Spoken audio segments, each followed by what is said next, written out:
Kuminsan yan pong damdamin ng tao. Ano po yan eh? Yung damdamin ng tao, minsan mali, pero minsan tama. It depends on the spirit that guides a person para maramdaman niya kung alin yung tama at mali.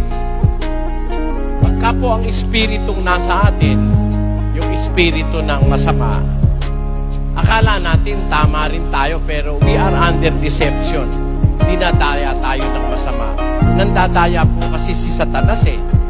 Kaya kung minsan akala mo yung nararamdaman mo, diba, ang nararamdaman daw ng mga pumupunta sa luneta, lalo na pagka sila meron ng yung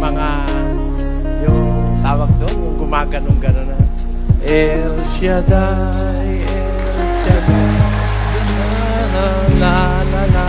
Parang ganon. Pag nandun na sila sa mga ganung punto, akala nila totoo na yung sinasabi nila. Pero yun po, hindi batayan yun eh. Hindi batayan yung damdamin. May batayan po na hindi po pwedeng magkamali. Ang batayan po yung turo o yung salita ng Diyos. Sabi po ng ating Panginoong Jesus sa Juan 7:17, ganito po ang nakasulat. Pakinggan nyo.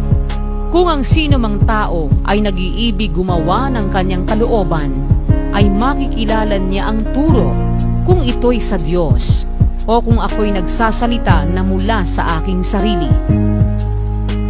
Ang nagsasalita ng saga ng kanyang sarili, humahanap ng kanyang sariling kaluwalhatian. Datapwat, ang humahanap ng kaluwalhatian niyaong sa kanya'y nagsugo, ang gayon ay totoo at sa kanya'y walang kalikuan. Kung ang sino man tao gustong gumawa ng kalooban ng Diyos, makikilala niya yung turo. Ang sursurok o isursurok. Sursurok. Yung itinuturo. Opo, sursurok. Makikilala niya yung turo.